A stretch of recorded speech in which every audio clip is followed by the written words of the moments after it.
보통 우리 인간을 가리켜서 만물의 영장이라고 합니다. 그런 말을 쓰는 데에는 여러 가지 이유가 있겠습니다만 유일하게 구별할 수 있는 것이 있다면 그것은 아마 생각일 것입니다. 다른 어떤 피조물에게도 존재하고 있지 않는 생각이 오직 인간에게만 주어져 있습니다. 이것을 성경적 용어로 표현하면 이렇게 됩니다. 창세기 1장 27절에 하나님이 자기 형상 곧 하나님의 형상대로 사람을 창조하시되 남자와 여자를 창조하셨다 해서 오직 인간만이 하나님의 형상대로 지음을 받습니다. 이것이 바로 인간에게 있는 생각을 의미하는 것입니다. 동물은 생각이 없어요. 본능을 따라 삽니다. 그래서 동양이든 서양이든 어디에 있는 동물이든 다 본능을 따라 사는 거고요. 옛날에 살았던 동물이든 지금 살고 있는 동물이든 고금을 막론하고 전부 삶의 행태나 내용이 똑같습니다. 오직 생각이 있는 인간만이 그 사회가 점점 시간이 흐를수록 발전하게 되어집니다.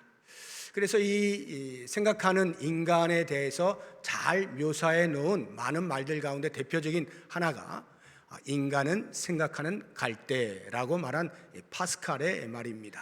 17세기의 수학자이기도 하고 과학자이기도 하면서 유명한 사상가였죠. 이 파스칼이 팡세라고 하는 책에서 사람은 생각하는 갈대라고 말을 하였습니다. 원래 이 팡세라고 하는 책이 파스칼이 직접 저술한 것은 아닙니다. 파스칼의 그 것이긴 합니다만 파스칼이 죽은 다음에 그 가족들이 파스칼이 평소에 사색하던 것, 사유하던 것, 생각하던 것을 메모해 놓은 것들을 발견하면서 그것을 책으로 편집하여서 발간을 한 것이 팡세입니다. 이 팡세는 사유, 사색, 생각이라고 하는 뜻을 가진 프랑스 말이에요. 그래서 이 17세기에 등장한 이 파스칼의 이 팡세를 통해서 지금까지도 고전으로 많은 사람들에 의해서 애독되어져 오고 있습니다. 그가 생각하는 갈대라고 표현을 할 때 이 갈대는 휘어지잖아요. 연약함을 상징해서 갈대라고 표현한 거예요. 인간이 참 연약합니다. 한편으로 볼 때 특히 자연 앞에 서게 되어지면 한없이 작아지는 인간 아닙니까? 홍수라도 나면, 태풍이라도 불면, 지진이라도 일어나면 속수무책으로 당할 수밖에 없어요. 사막의 한가운데를 지나는 사람이 물이 떨어졌어요. 물 한 방울 때문에 죽을 수밖에 없는 연약한 존재가 인간입니다. 그럼에도 불구하고 그 연약한 인간은 생각을 합니다. 그래서 생각하는 인간이기 때문에 위대하다라고 말하는 것입니다. 동물은요, 죽으면 그냥 죽는 겁니다. 그런데 사람은요, 죽을 때조차도 죽음을 피할 수는 없어요. 극복할 수는 없어요. 그러나 죽을 때조차도 내가 죽는구나 하는 것을 생각을 할 수가 있습니다. 그래서 다른 피조물에게서는 볼 수 없는 죽음 앞에서 오직 인간만은 잘 죽어야 되겠다 이런 생각을 하는 거죠. well dying이라고 하는 말이 잘 죽어야 되겠다 이 말이에요. 어떻게 하면 잘 죽을 수 있을까를 생각하는 거예요. 그리고 준비하는 거예요. 인간의 위대함입니다. 그렇기 때문에 생각 없이 사는 것, 나는 아무 생각이 없어요, 그것은 난 인간이 아니에요 라고 하는 말하고 같은 거예요. 생각 없이 사는 것은 인간이기를 포기하는 것이고 인간이 갖는 유일한 특권을 놓치는 것입니다. 우리는 생각 좀 하며 살아야 합니다. 그러면 이렇게 인간에게만 주어져 있는 특권으로서의 생각, 그 생각을 하기만 하면 사람은 다 위대하냐? 그렇지는 않습니다. 어떤 생각을 하느냐가 매우 중요해요. 생각하는 자체가 위대한 게 아니라 어떤 생각을 하느냐 하는 것으로 인간의 됨됨이를 결정짓게 되는 것입니다.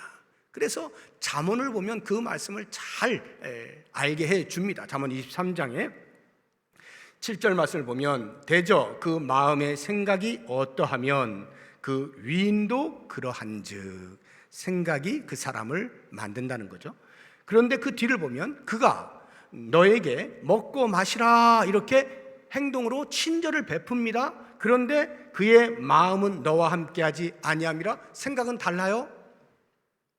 생각으로는 그렇지 않은데 겉으로만 친절을 베푸는 거예요.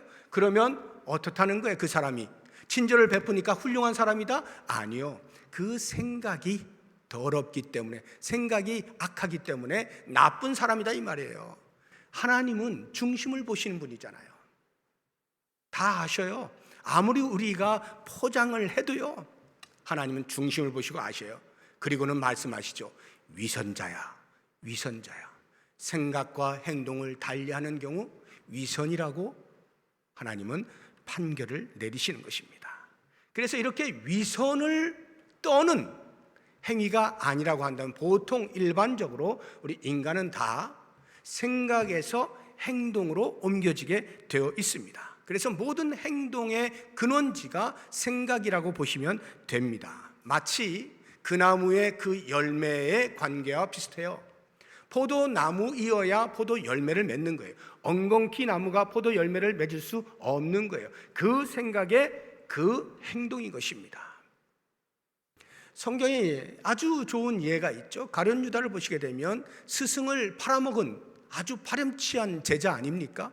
그런데 그렇게 스승을 판 행위가 그냥 어쩌다 보니 한 것이 아니라 이미 생각에서부터 사탄에게 지배를 당했기 때문에 그와 같은 행동이 나왔다는 것을 알 수가 있어요. 요한복음 13장 2절 말씀입니다. 마귀가 벌써 시몬의 아들 가룟 유다의 마음에 예수를 팔려는 생각을 넣었더라. 생각이 지배당하게 되어지니까 그럼 어떻게 팔지? 전략을 세우게 되어지고 그 전략에 따라서 행동으로 옮겨서 결국에는 성전 경비대에 의하여 체포당하도록 만들어 버리는 것입니다.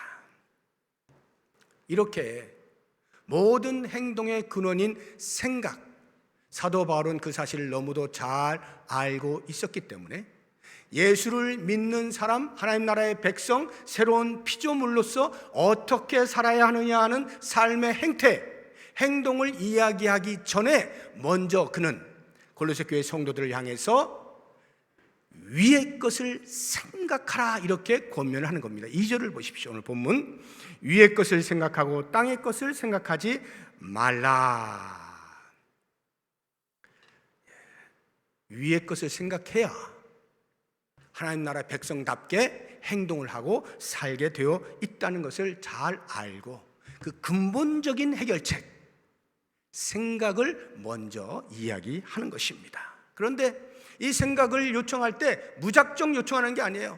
바른 생각을 해, 위의 것을 생각해, 이렇게 하는 것이 아니라 너희는 충분히 그럴 만한 자격이 있는 사람이고, 충분히 그럴 만한 책임을 가지고 있는 사람이고, 충분히 그럴 만한 능력이 있고, 그렇게 살았을 때의 결과가 너희 앞에 주어져 있다는 것을 말씀을 하고 있어요. 그래서 2절에 위의 것을 생각하라는 말씀을 전후해서 1절과 3, 4절을 보시게 되면 그런 내용으로 꽉 차 있어요. 1절을 보십시오.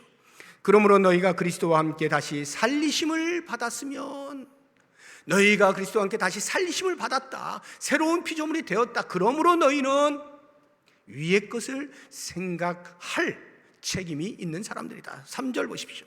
이는 너희가 죽었고 죄에 대해서 죽은 자이니까 더 이상 땅의 것을 생각하지 않아야 할 사람들이다.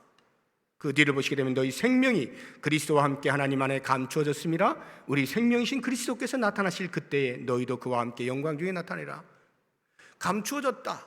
그런데 예수님이 다시 나타나실 때 영광 중에 나타난다. 무슨 말일까요? 우리가 하나님의 백성답게 살아요. 위의 것을 생각하면서 하나님의 백성다운 행동을 합니다. 그런데 그렇게 하면 누가 보아도 와, 하나님께 축복해 주셨어 라고 하는 결과물이 나오면 좋겠는데, 이 땅에 사는 동안은 그렇지 않을 수도 있다는 거예요. 하나님께서 영생을 가진 자의 삶에 대하여서 오히려 감추어진 것처럼 하실 수도 있다는 거예요. 그러나 마지막 때가 되어지면 그것은 반드시 드러나게 되어지는데 영광 가운데 나타나게 될 것이다. 우리에게 위의 것을 생각하며 사는 하나님의 백성다운 삶에 대한 결과가 반드시 있다 하는 것을 이야기하면서, 그렇게 너희의 자격 있음과 책임과 능력과 결과를 이야기하면서 위의 것을 생각하라 이렇게 권면을 하고 있는 것입니다. 그러면 이제부터 우리는 사도 바울이 이야기한 이 위의 것을 생각하라는 말의 의미를 생각하려고 합니다.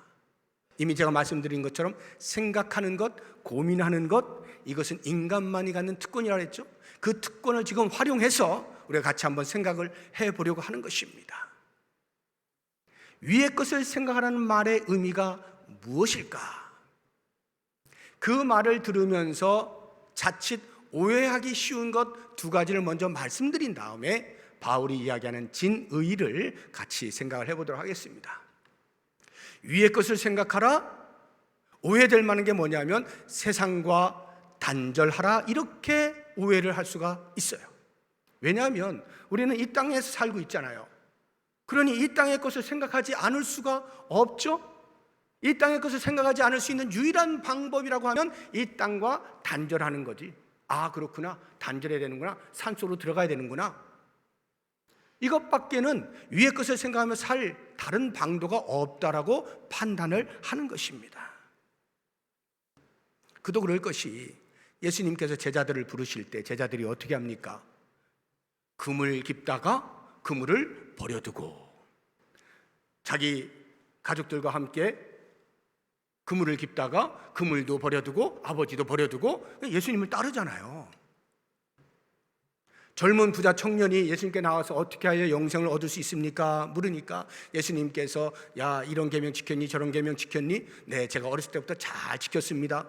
그랬더니 예수님이 하시는 말씀이, 그래, 그러면 네가 가지고 있는 모든 소유를 다 팔아서 가난한 사람들에게 나누어 주고 그 다음에 나를 따라와, 이렇게 말씀하시니까 이 부자 청년이 근심하며 그냥 돌아가죠.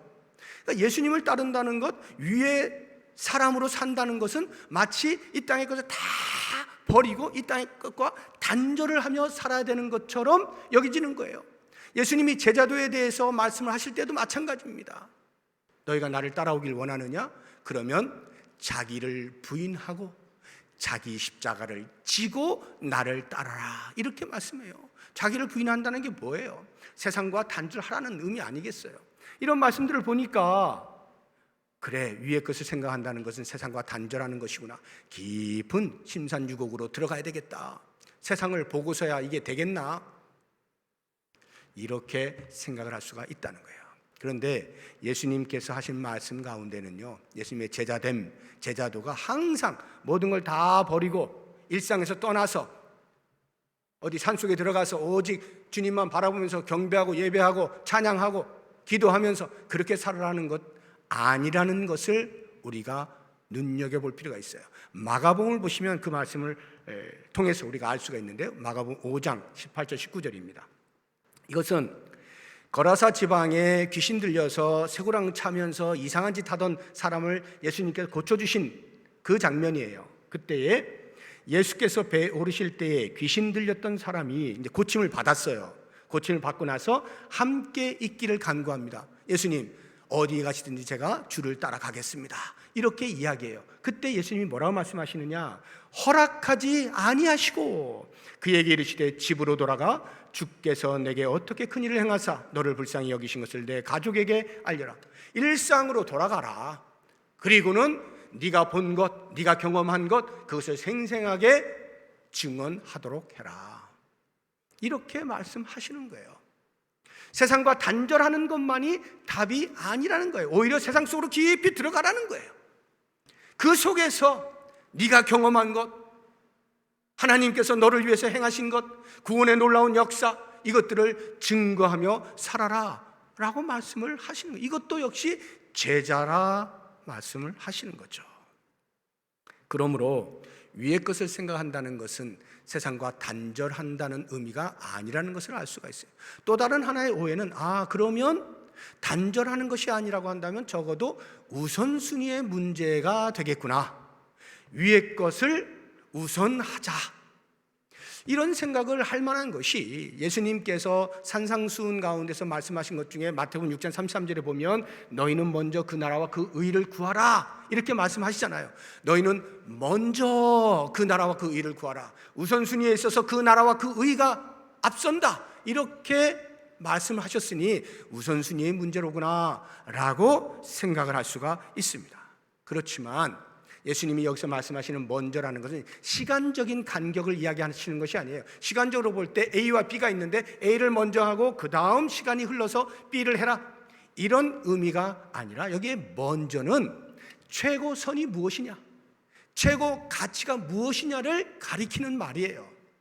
하나님의 백성은 하나님의 나라, 하나님의 의, 하나님 나라의 삶, 이것이 최고의 선이며 최고의 가치인 것을 알아라 말씀을 하고 있는 것입니다. 왜 위의 것을 생각하라는 말씀을 들으면서 그것이 세상과의 단절일까? 아니면 우선순위의 문제일까? 라고 생각하게 되느냐? 거기에는 우리 머릿속에 기본적으로 들어있는 이분법적 사고 때문에 그래요. 이원론적 사고, 이분법적 사고, 나누는 것, 둘로 나누는 겁니다. 그도 그럴 것이 사도 바울이 둘로 나눠 놓았잖아요. 위의 것을 생각하고 땅의 것을 생각하지 마라. 위의 것과 땅의 것을 나누어 놓았잖아요. 그러니까 자연스럽게 이분법적인 생각이 들어올 수밖에 없어요. 만약에 이것이 죄와 관련되어진 것이라면 그렇게 구별해도 괜찮습니다. 예를 들어서 살인한다라거나 간음한다라거나 도둑질한다거나 사기를 친다거나 하는 이러한 누가 보아도 다 죄인 것을 아는 이런 경우라고 한다면 이건 우선순위의 문제가 아니라 아예 단절을 해야 되겠죠. 하나님 나라의 백성으로서 거룩하게 살아야 될 우리가 그런 것들을 짝하며 살 수는 없잖아요. 그러니까 그건 버려야 되는 거예요. 단절을 해야 되는 거예요. 그런데 만약에 우리 인간의 기본권이라고 할 수 있는 이 땅을 사는 동안에 필요 불가결한 의식주의 문제라고 한다면 어떻습니까? 그런 문제에 대하여서 단절할 수 있나요?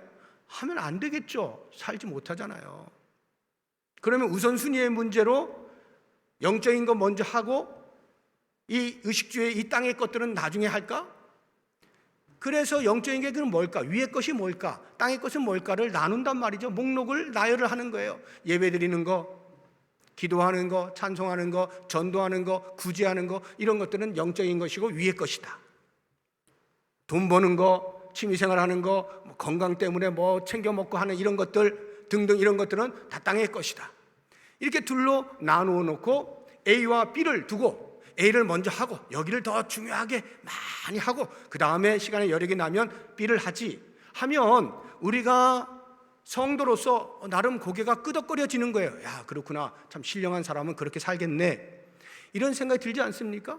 그런데 정작 사도 바울이 이야기하고 있는 위의 것을 생각하라는 것은 그렇게 둘로 나누어서 이것을 하고 또는 이것을 먼저 하고 뒤의 것은 없애든지 단절하든지 버리든지 아니면 나중에 하든지 이렇게 해라, 그런 말씀이 아니라는 것입니다. 그러면 과연 바울이 이야기하고 있는 위의 것을 생각하라는 말의 진의는 무엇일까? 그것은 하나님 나라 백성으로서 삶의 목표와 방향과 방식을 달리하라는 거예요. 우리가 가지고 있는 이 땅을 사는 동안의 삶의 목표, 어디로 갈까? 방향, 어떻게 살까? 삶의 방식, 이것이 달라야 한다.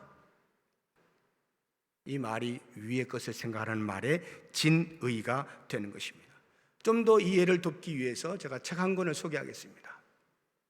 제가 유학생을 하면서 석사과정 할 때에 기독교 윤리라고 하는 과목이 있었는데 거기에 필독서 중에 한 권이었어요. Resident Aliens라고 하는 책입니다. 책 제목이에요.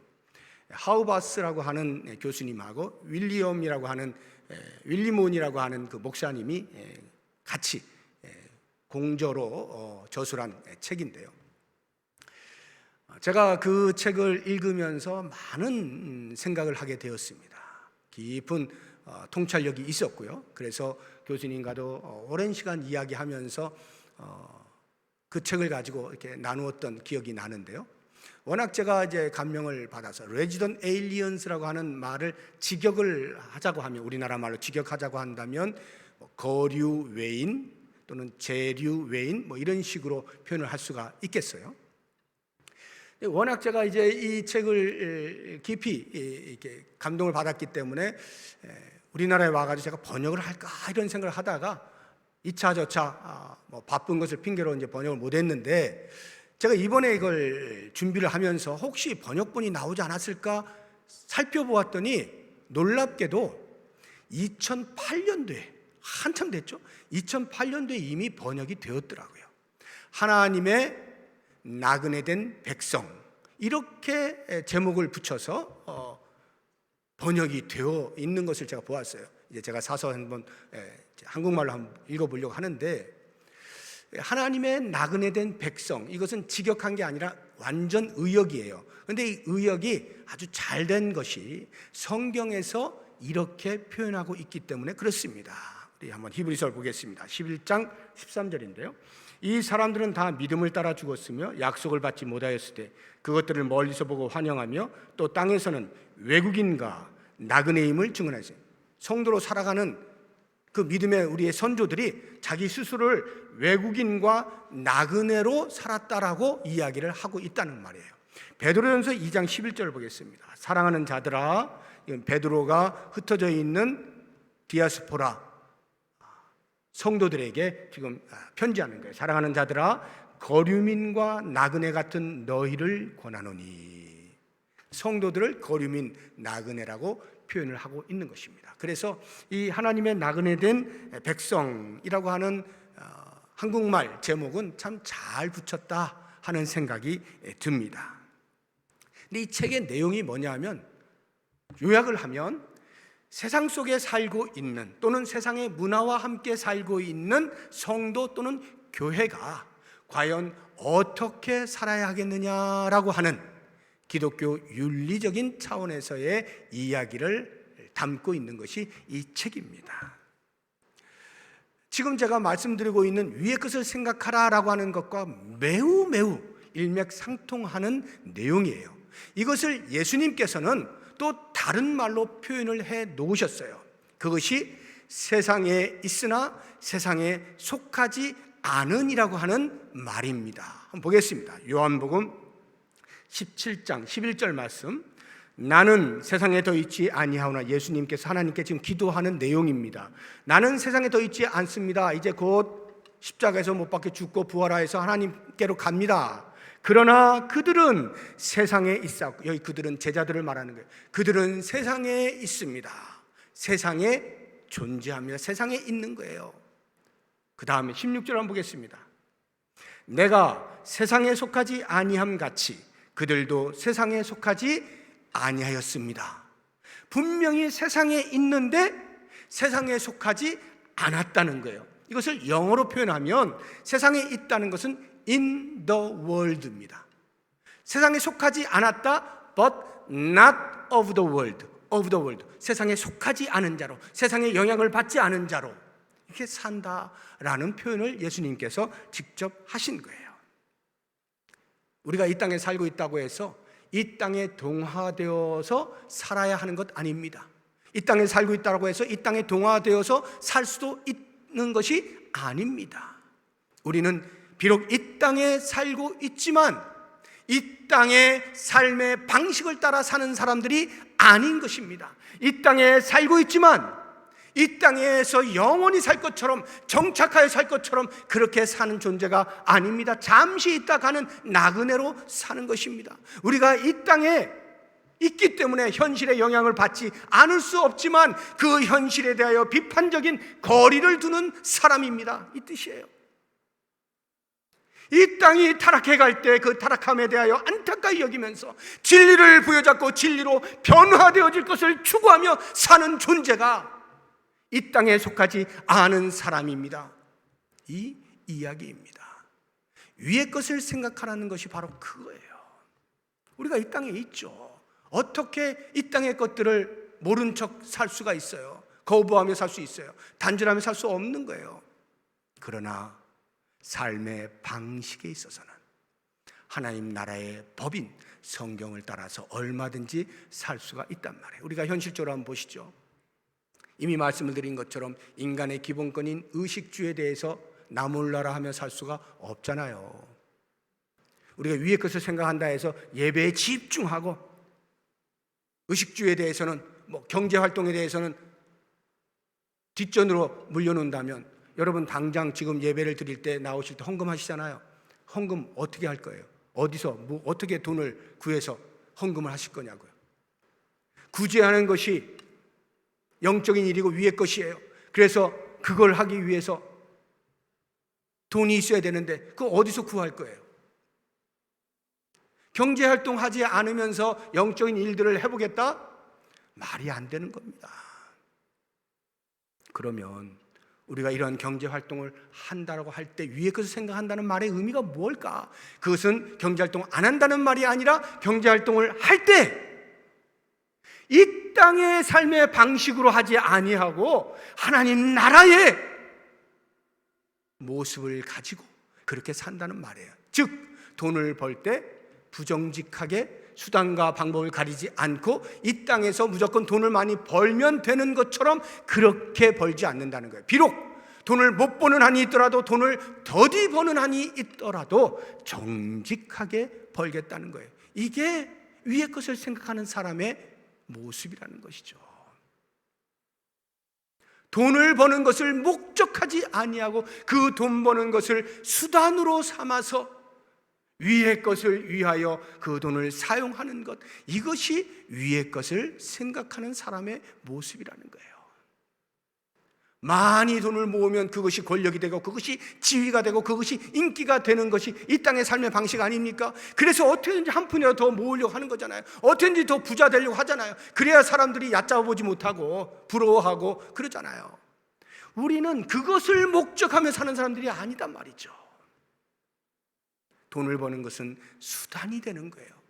영적인 일을 위하여 수단이 되어지는 거예요. 그래서 하나님께서 맡기신 청지기로서의 그 돈을 관리하고 사용을 하는 것, 이게 위의 것을 생각하는 사람의 모습이에요. 취미생활을 한다고 생각해 보세요. 취미생활을 하면 안 됩니까? 영적인 일을 한다? 위의 것을 생각하는 사람은 취미를 버려야 되는 겁니까? 아니요. 이 땅의 삶의 방식은 그 취미를 통해서 나의 즐거움을 추구하는 거예요. 내가 왜 취미생활을 합니까? 그거 하면 즐거우니까요.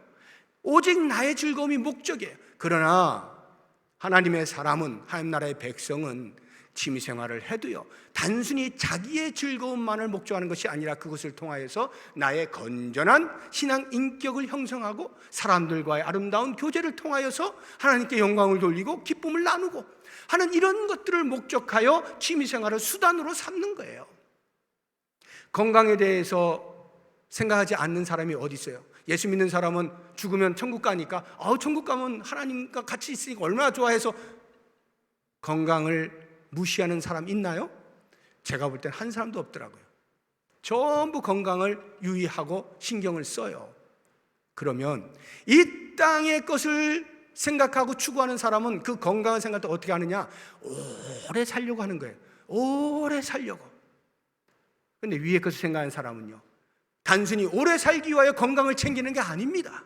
우리가 건강하여서 하나님을 예배하는 일에 방해를 받지 아니하고 하나님께서 나에게 맡겨진 사명을 완수하는 일에 있어서 방해를 받지 아니하는 거룩한 목적을 가지고 그 건강을 수단 삼아서 사는 거예요.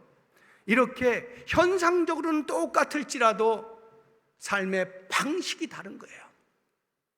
이것이 위의 것을 생각하는 말의 진의인 것입니다. 그러면 이제 마지막으로 우리가 생각을 할 때 이렇게 위의 것을 생각하고 싶은데 어떻게 하면 위의 것을 생각할 수 있을까? 저는 이 생각과 아주 긴밀한 한 가지를 말씀드리려고 해요. 생각을 지배하는 것, 그것은 곧 우리의 보는 것입니다. 우리가 무엇을 보느냐에 따라 우리의 생각이 지배당하게 되어 있어요. 보편적으로.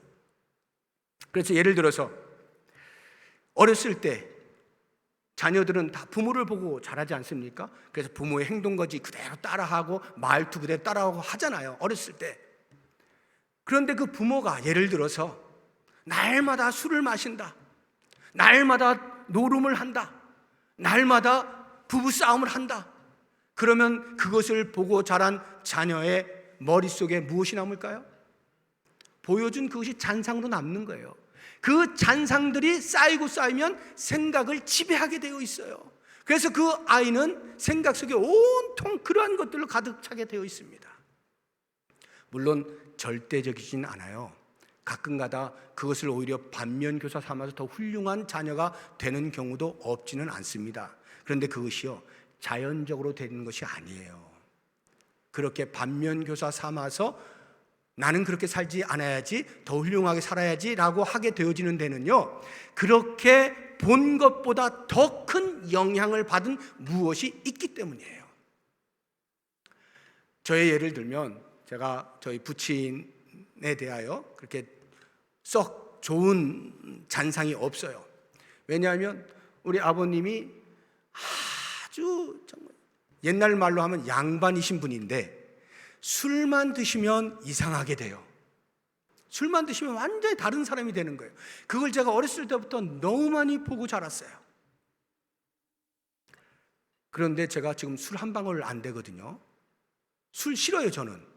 그게 반면교사 삼아가지고 나는 저런 인생 살면 안 돼, 저절로 그렇게 된 게 아닙니다. 그러한 남아있는 잔상들을 극복하는 더 큰 영향력이 저의 신앙생활 속에서 있었던 거예요. 교회를 다니면서 하나님의 말씀을 보면서 복음을 접하게 되어지면서 그렇게 사는 것이 아니라고 하는 것을 말씀을 통하여 깊이 영향을 받았기 때문에 그 영향이 더 커서 제가 극복할 수 있었던 거예요. 만약 그러한 것들이 없다라고 한다면 보편적으로는 다 본 것에 의하여 영향을 받을 수밖에 없는 것입니다. 그래서 제가 좀 언어 유희적으로 한번 말씀을 드려보면, 스데반을 한번 보세요. 스데반이 유대인들, 자기 민족에게 복음을 전하지 않습니까? 그리고는 영생을 선물로 주기 위하여 복음을 전하는데 오히려 돌아오는 것은 돌이잖아요. 돌에 맞아 죽게 되어지는 그 순간에 스데반이 이렇게 고백을 하는 것을 볼 수가 있어요. 우리 사도행전 7장 한번 보겠습니다. 59절 60절인데요. 그들이 돌로 스데반을 치니 스데반이 부르짖어 이르되 주 예수여 내 영혼을 받으시옵소서 하고 무릎을 꿇고 크게 불러 이르되 주여 이 죄를 그들에게 돌리지 마옵소서, 이 말을 하고 자니라, 죽었다, 이 말이에요. 돌에 맞아 죽은 거예요. 근데 돌에 맞아 죽는 순간에 누가 과연 이렇게 할 수가 있어요? 그 내면의 차분함과 침착함과 평안을 어떻게 유지할 수가 있어요? 이건 있을 수 없는 일이에요. 그런데 스데반은 이렇게 했단 말이에요. 어떻게 이게 가능해요? 예수님께서 십자가에서 돌아가실 때 주여 저들의 죄를 용서하여 주옵소서, 용서의 기도를 드리신 것이 생각나는 거예요. 예수님이 생각나는 거예요. 그래서 나도 그렇게 해야 되겠구나 하게 되는 거예요. 그런데 놀라운 것은요, 그렇게 돌에 맞아 죽는 순간에 예수님이 어떻게 생각났을까? 예수님을 봄으로서 생각이 났다는 거죠. 한번 보겠습니다. 사도행전 7장 55절 56절입니다. 스데반이 성령 충만하여 하늘을 우러러 주목하여 하나님의 영광과 및 예수께서 하나님 우편에 서신 것을 보고 말하되 보라 하늘이 열리고 인자가 하나님 우편에 서신 것을 보노라. 스데반이 하늘에 하나님 우편에 서신 예수 그리스도를 본 거예요. 보았을 때 그가 십자가에서 죽으신 예수 그리스도, 십자가에서 어떻게 말씀하셨는지 다 생각이 나는 거예요. 그 생각이 나니까 행동하는 거예요. 주여 저들의 죄를 저들에게 돌리지 마옵소서. 말할 수 없는 내면의 평안함을 유지할 수가 있었던 거예요. 생각은 보는 것이 영향을 미치게 되어 있어요. 봄으로 인하여서 생각이 나는 것입니다. 제가 왜 이 말씀을 드리냐 하면, 우리가 위의 것을 생각한다라고 할 때 너무 막연하잖아요. 어떻게 위의 것을 생각하는 말인가? 뭘 하는 것이 위의 것을 생각하는 것이냐? 보는 겁니다. 보는 거예요. 위의 것을 생각하고 싶습니까? 보십시오. 뭘 보느냐? 성경을 보는 거죠. 하나님의 말씀을 보는 거죠. 왜? 하나님의 말씀 안에 하나님의 뜻이 담겨져 있고, 하나님의 말씀 안에 예수 그리스도께서 우리에게 보여주고 싶으셨던 모든 모범들이 나타나 있고, 하나님의 말씀 안에 우리의 신앙의 선배들이 어떻게 믿음의 길을 걸었는지에 대한 그 발자취를 우리가 볼 수가 있잖아요. 우리가 성경을 통하여 보는 것, 그것을 통해서 우리는 위의 것을 생각할 수가 있게 되어지는 것이고, 그렇게 위의 것을 생각을 계속해 나가면서 우리의 일상의 삶에서 우리는 하나님 나라의 백성다운 삶의 행동들을 하게 되어 있는 것입니다. 사도 바울이 지금 골로새 교회 성도들에게 이 이야기를 하고 있는 거죠. 사랑하는 성도 여러분, 우리는 생각할 수 있는 능력이 있는 사람들이고 선택할 수 있는 능력이 있는 사람들이 비록 이 땅을 살고 있지만 하나님 나라의 백성으로서 하나님 나라의 법도를 따라 살 수 있는 선택의 자유가 있고 능력이 있는 사람들이에요. 무엇을 선택하시겠습니까? 위의 것을 생각합시다. 주의 말씀을 날마다 봄으로써 그것이 우리의 생각이 되도록 합시다. 이것이 시편 기자가 우리에게 이야기하고 있는 거예요. 시편 1편 1절 2절 보겠습니다. 복 있는 사람은 악인들의 꾀를 따르지 아니하며 죄인들의 길에 서지 아니하며 오만한 자들의 자리에 앉지 아니하고 2절 오직 여호와의 율법을 즐거워하여 그의 율법을 주야로 묵상하는도다. 묵상하려니 봐야겠죠. 봐야 묵상이 되죠. 묵상하는 사람은 이 땅의 삶의 방식대로 살지 아니하고 하나님께서 우리에게 주신 삶의 양식을 따라 살게 되어지면서 마지막까지 믿음의 길을 걸어갈 수 있게 된다는 것 꼭 기억하시면서 우리 모든 성도님들 이렇게 위의 것을 생각하면서 믿음의 길을 잘 걸어갈 수 있기를 주의 이름으로 축복합니다. 기도하겠습니다. 하나님 아버지,